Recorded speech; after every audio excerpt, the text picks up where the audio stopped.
We should feel very lucky that we here, still have water to drink. Oh my God, many countries in the world are short of water. Do you understand this? Just a basic thing. Nothing luxury, water. Keep getting shorter and shorter every day. Can you imagine? Some people go even 10 plus kilometers every day just to get water to bring it back to their family. Truly it's like that. In Africa, many countries are like that. And now in India and China, even America, many places became short of water. Basic necessity only. Why? Because they use up all the water from the river to divert it into, big farm, factory, like animal farm factory. They have to use a lot of water to give the animals to drink. And then use the water to grow the crops for the animals to eat. And when they kill the animals, or before they kill the animal, they have to use water to clean their pens every day and wash it down into the stream. And when they kill the animals, they need a lot of water to clean up also. And when people eat it at home, they also use water again to clean it and to cook it. So there's no end.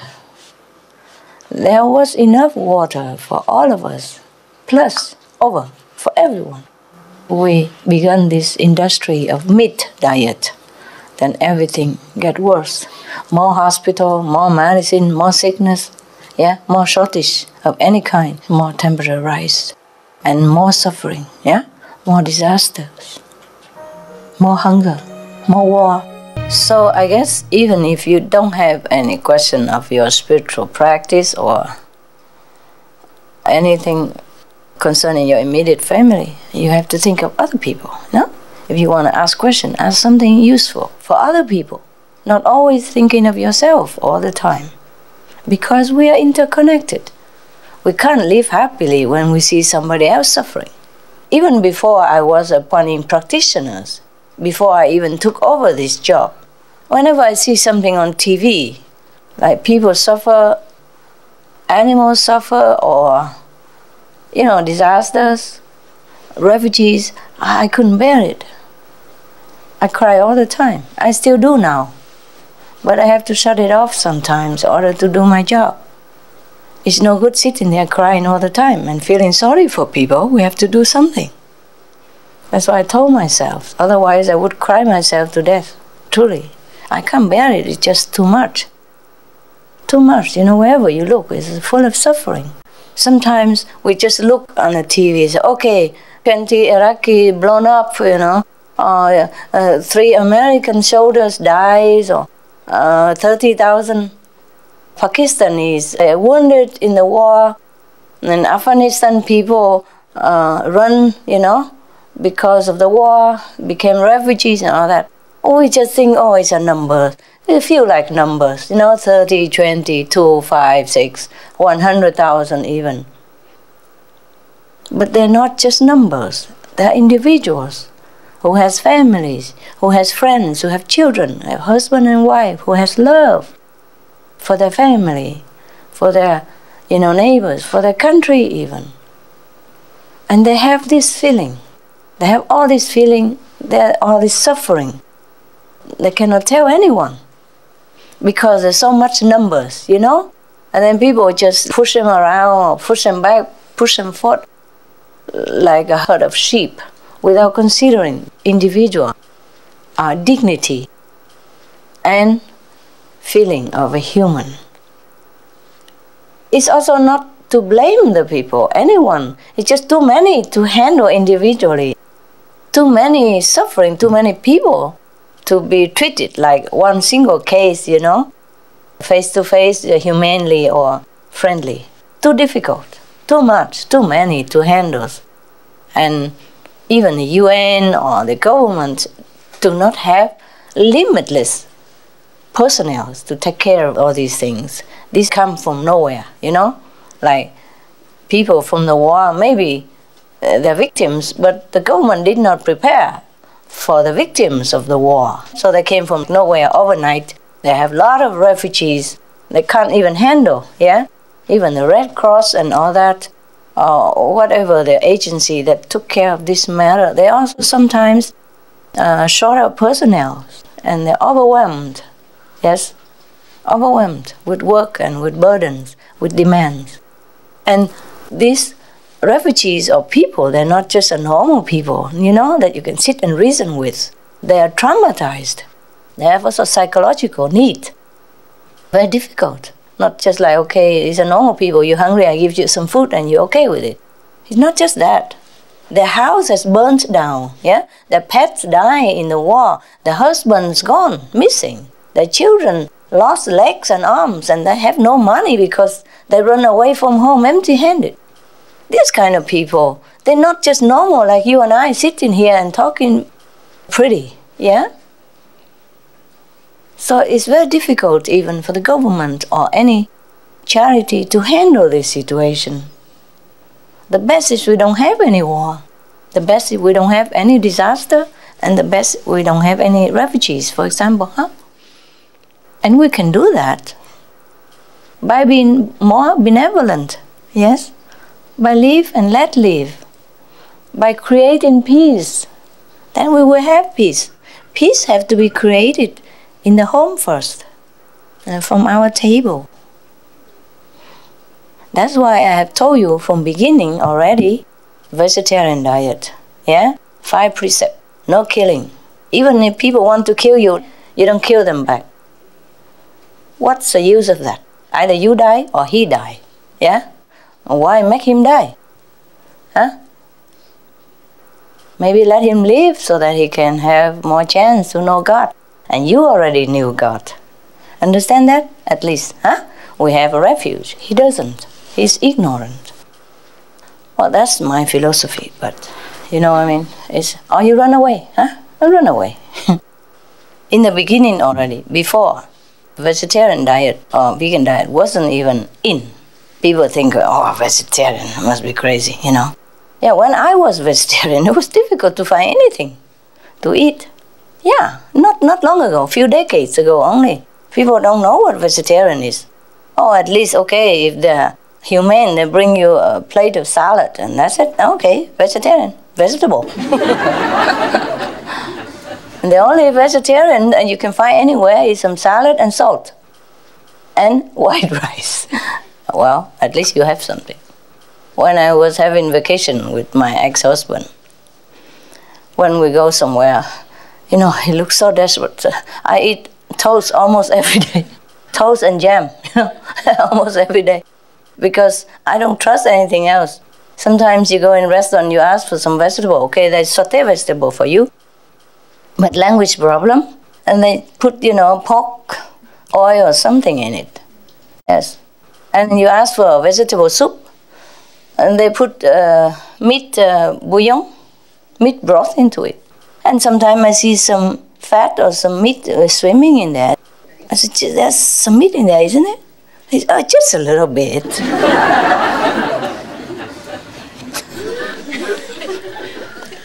You know?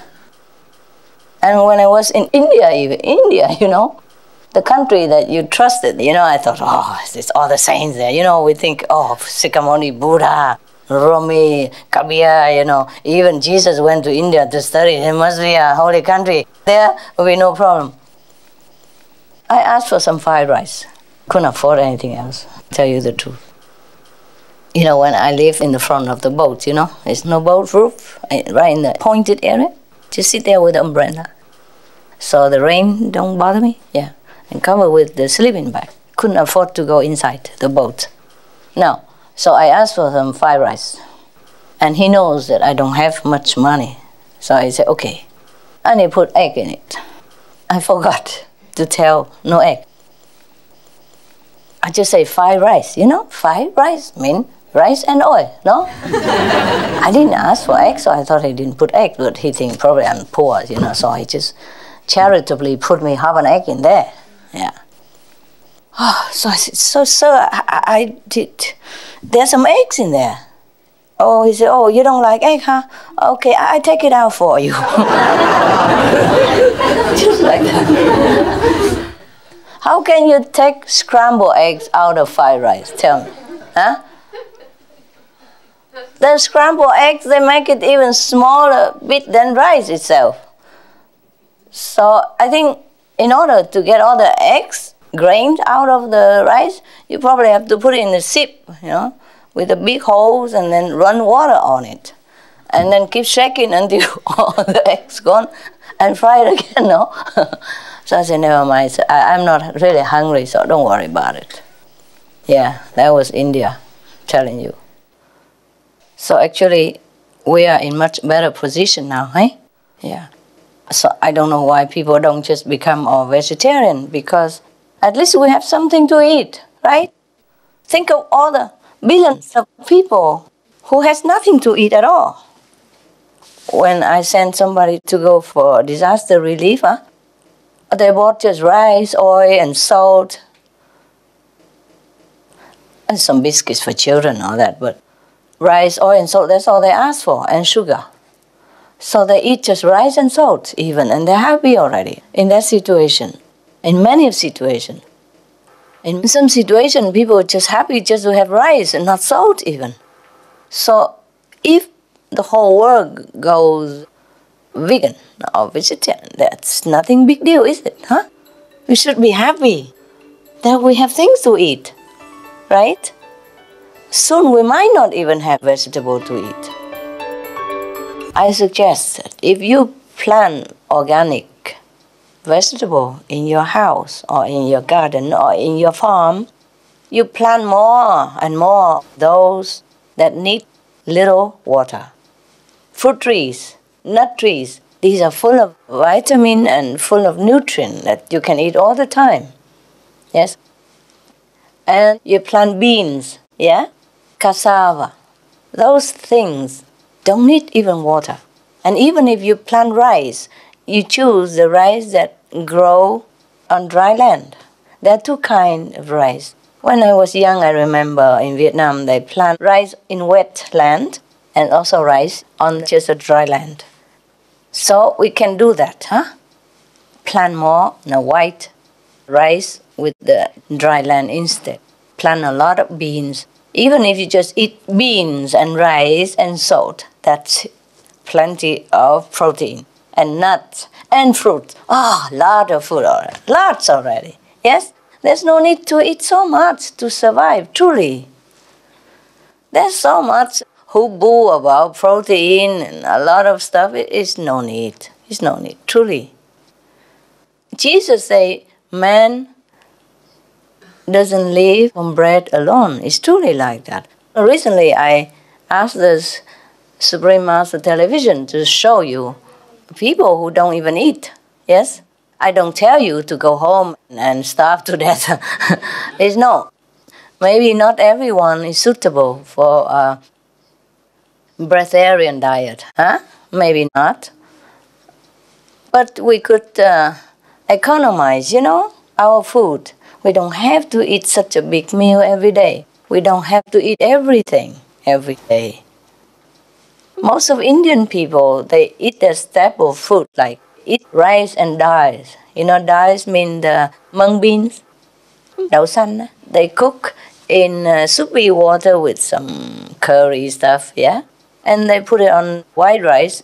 They eat almost like that all the time. And they look healthy to me. Strong, happy people. Because most of them have faith in God, from childhood already. So faith can also sustain us. Huh? Of course, if you have it, you can afford it, then you eat. If not, then don't worry, just eat anything. Anything that grows, that is eatable, yes. If the birds can eat, you can. That's the test. If you go out in the wild sometimes and if you don't have things to eat and you see the birds, it's something that means it's edible. So every time, like if we eat something and we feel not enough, it's not that, it's enough. It should be okay. Yeah? It should be okay. That was a very interesting thing. One doctor, medical doctor, she had gone without food for a long time. Her name is Barbara Moore, Dr. Barbara Moore. She lives in our time. She just died in the 70s. Car accident. Somebody hit her on the street. Otherwise, maybe she's still alive. Okay, for example, and she has been proving it on herself, you know? She tried all that on herself first, and it worked. Yes. So tomorrow you watch it. I don't want to tell you everything. It's like spoiling the end of the thriller film. Huh? Always put others before us, then we know what to do, okay? Don't always ask me to bless you. Or don't even ask God always to bless you. Don't always ask heaven to bless us. We have to make heaven to bless others. Heaven is that, what we make. If not, then everywhere is hell. Truly. In this world, it's easier to practice and improve because there are suffering people, there are suffering animals, there are suffering situations, there are imperfect situations that will touch our compassion, that will awaken our merciful heart. And then we can bring it out, improve it, improve the situation, help others. And that's how we create heaven. That's how we say heaven will be on earth. In the Bible, there is a prayer saying that, hallowed is thy name in heaven as well as on earth. So we have to bring that to earth. We are here to do it. Yes? If we think we're the children of God, then we have to bring God's love here. We have to make heaven here.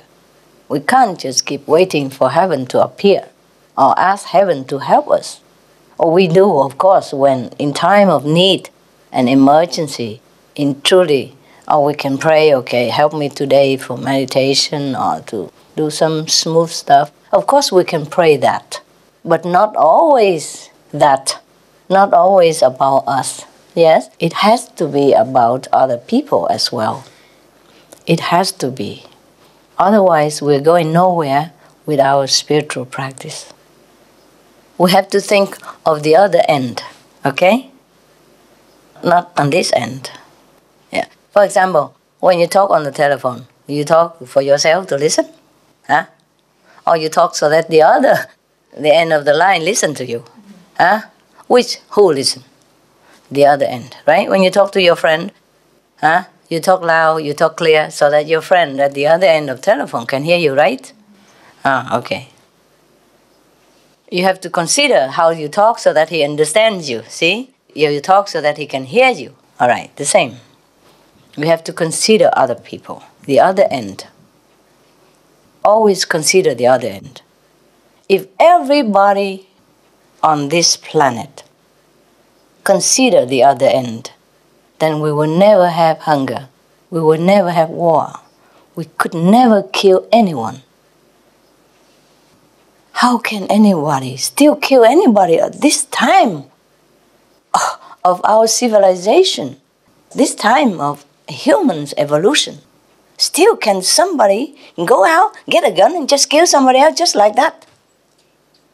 In the name of whatever, huh? In the name of religion, in the name of country, in the name of whatever. It's never right. It's never right. How can we do that? He's just like you. Right? Both have to defend for their own country. And you kill him because he defends for his country. That's not right, is it? No.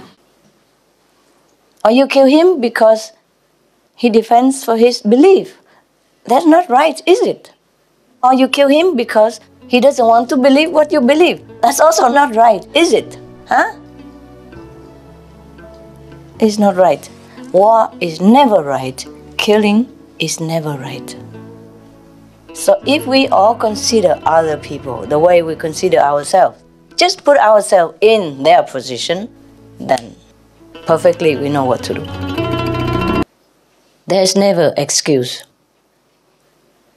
to harm anyone, to harm fellow beings or animals your co-inhabitants. Never any good excuse at all. Even in the name of science, in the name of health, nothing. Nothing. If we did not kill animals or we did not kill each other, we didn't have to arrive at the end that we arrive today, with a lot of trouble, a lot of disaster, a lot of suffering, a lot of war, a lot of sickness. The more we kill animals, even for experiment in the laboratory, the more sickness we have. Look, we just kill one sickness and another come, worse than before. The law of karma, the great law of the universe, never fail. That is the problem with humans, because they don't understand this. They think what they can do today, they do it. They can harm somebody, and then they gain something, some money or some promotion, some glorification, whatever. But that's not right.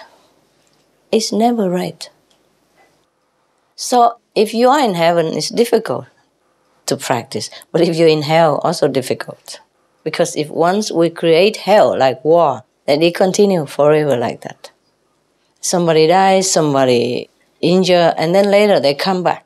They cannot come back in this lifetime because they are weakened, or they've been destroyed or killed. They come back next lifetime.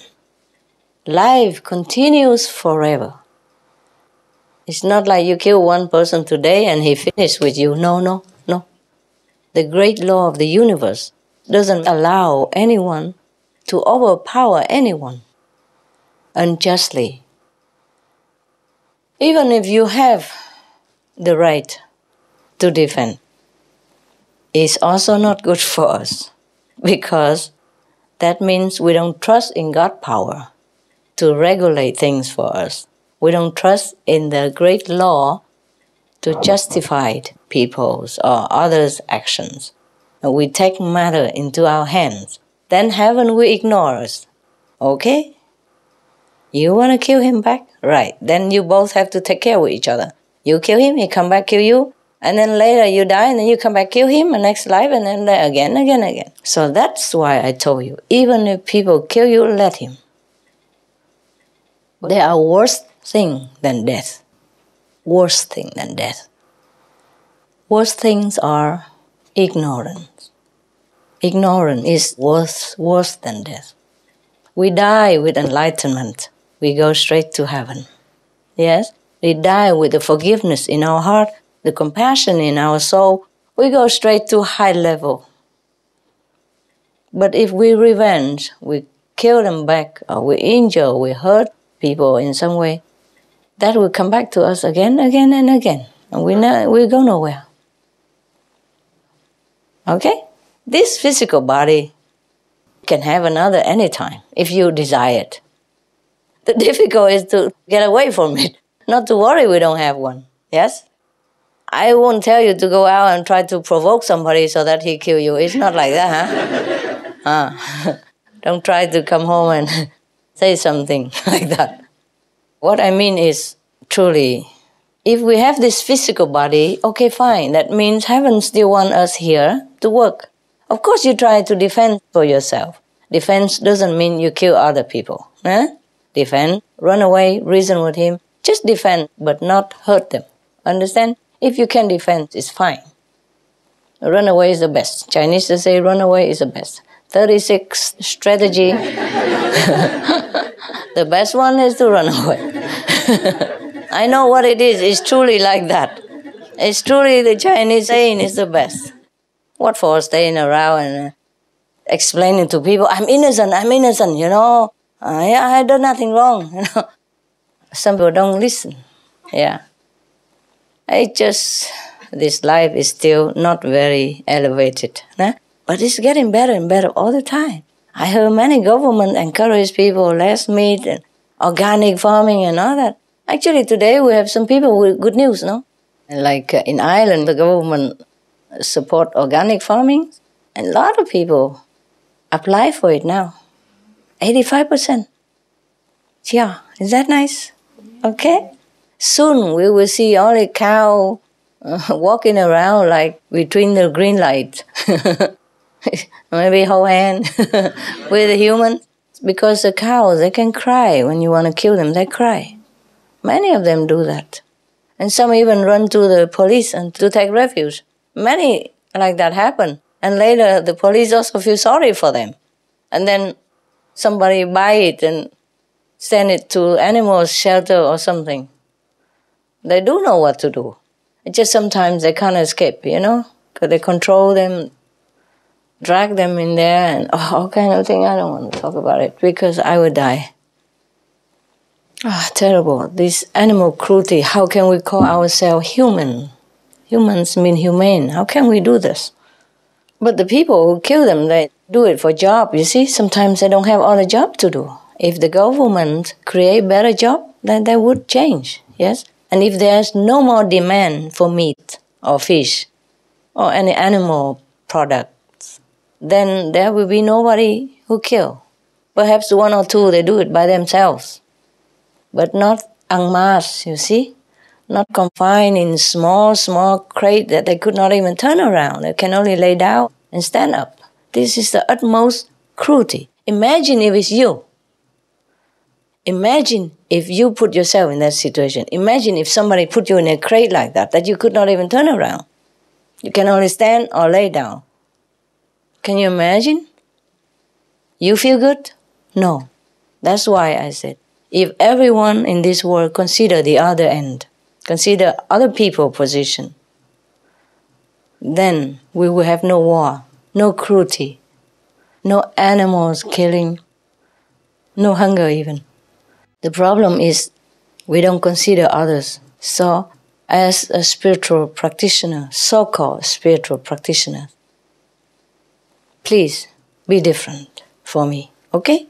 Please be different. Don't just clap hands and say, oh, Master, you are compassionate, you mercy, you're beautiful, you this and that. Do it. Do what I do. Or at least some of it. Yeah? Do in your capacity. I don't say that you always have to give money to people if you don't have, but you give your time. Yes? Your time, your support. Do something else. Do in your small capacity. Yes? Like last time I said to some Chinese, they can make food in lunchbox and sell it a reasonable price to some neighbor nearby or some company or some office or something, Don't have to make a lot. Like you have one office who agree to that, then you make it sell to them. 20 bucks or something. Good, nutritious food made with love, And first, you earn some extra money. Second, you earn more merit because this kind of job, who is providing compassionate nutrition to others, is a very meritorious kind of job. Yes. One of. Anytime you do something good to others, offer some necessity to others, even if you earn some profit out of it, you still gain merit from heaven. It's not just like you have to give it for charity, then you gain merit. It's not only. Charity alone, then maybe you gain a little more merit. But if even just you do a good job, like opening a loving hut restaurant, offering this compassionate lifestyle to people, so people have a chance to turn around and save their own lives, save the planet, save the animals, then you also have merit, even if you earn money with it, because that belongs to the meritorious category of jobs.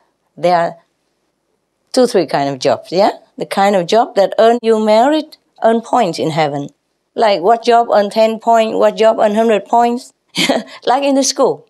And that's the kind of meritorious jobs that earn big points in heaven, merit points in heaven. Apart from meditation, Yes. So even if you don't do meditation, at least you earn some merit to go to heaven, so that you don't go to hell, you don't go to a lower level of existence after you die.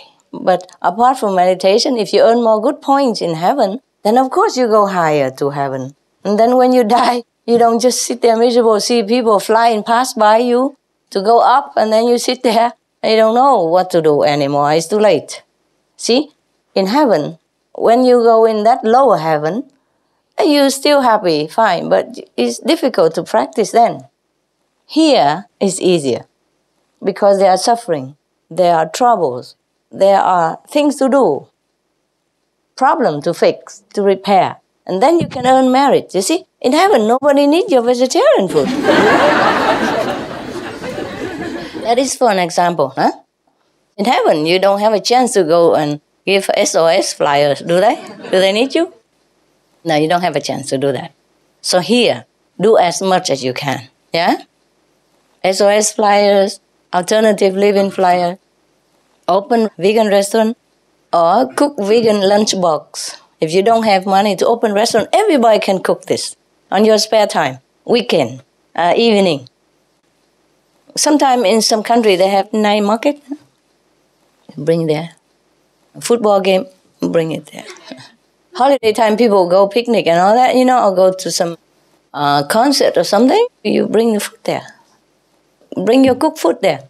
You don't have to bring a lot, For example, you see how many people and you calculate, maybe you think, meditate, see how many people will eat your food, and make just that many, okay?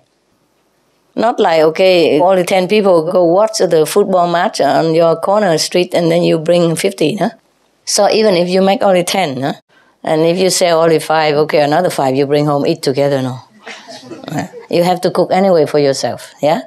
And even if you're alone, okay, you put in the fridge and you warm it up. 2 days is gone, okay? You have to cook for yourself anyway. So instead of going to restaurant and asking always for vegetarian food, which they don't know what, or they don't have, or they cook and mix together with egg, or smell from fish from your plate is sometimes not clean. You do the job, okay? You cook and offer to people. Everybody can have a restaurant at home.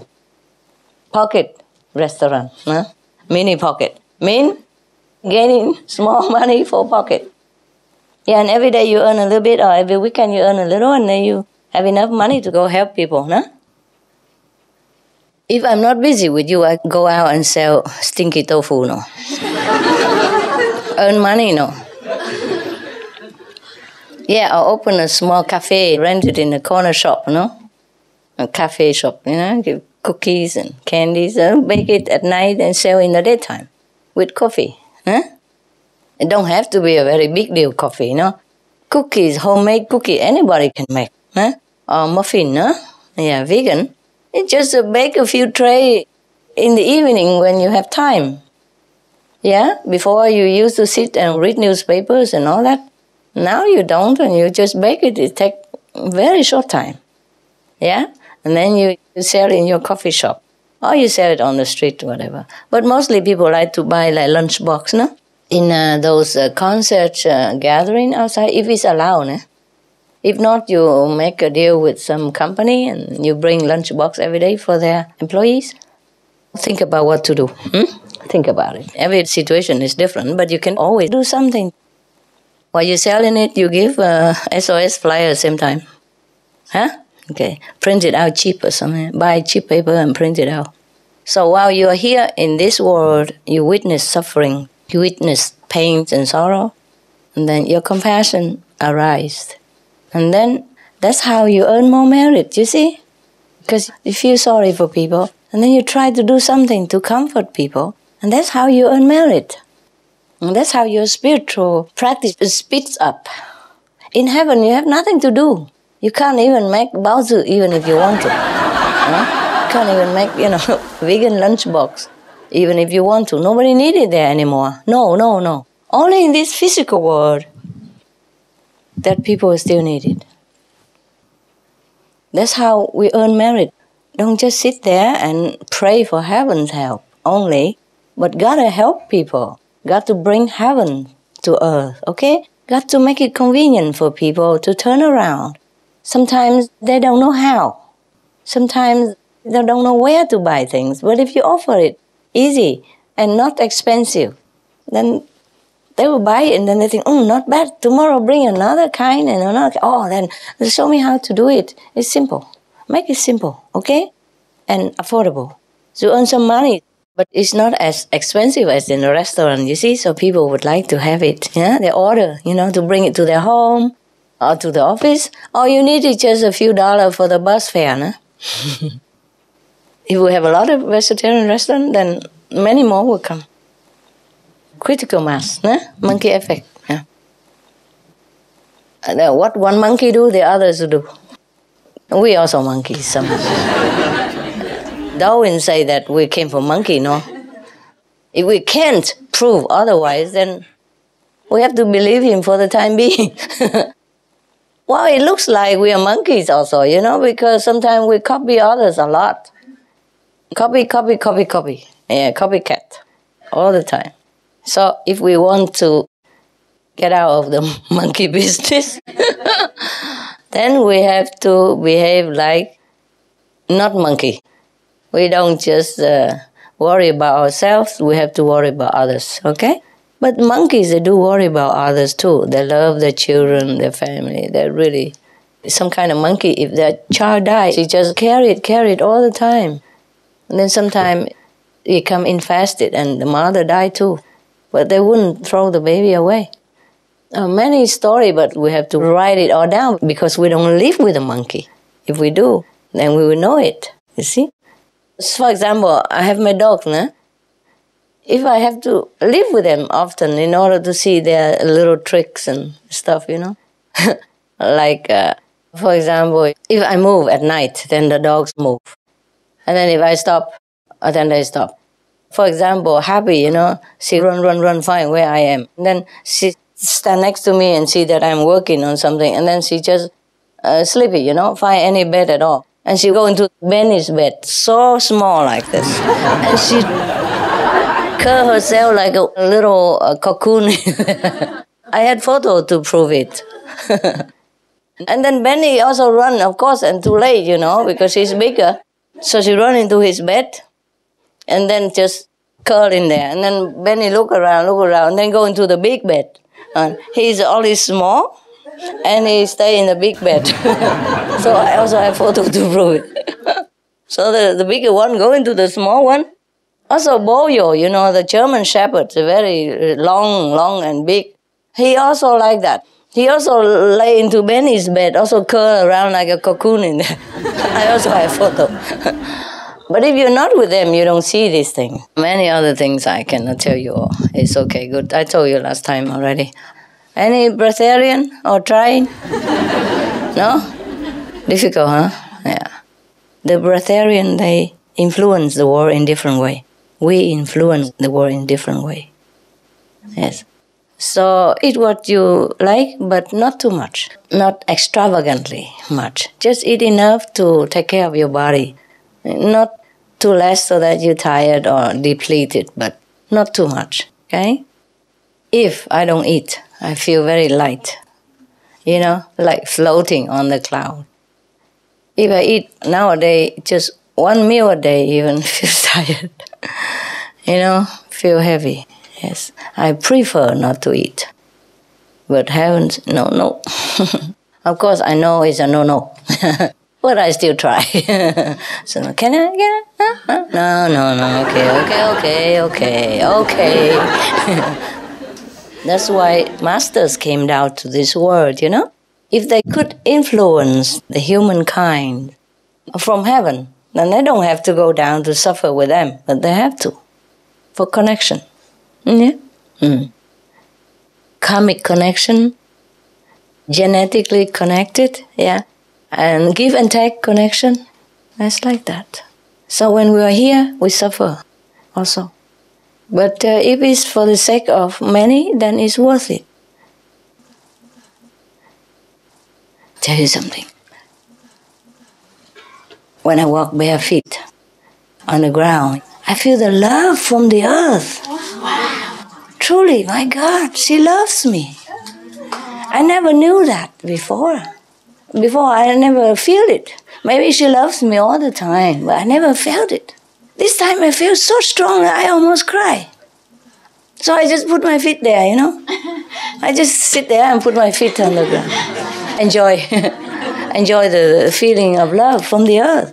You try to see if she loves you. I mean, she loves you. But try if you can feel it. My God, feel like it's very gentle wave of warmth, of electrical currents. It just makes you feel so, I can't explain it. I can't tell you. I just feel it, and it was so touching. It's so good.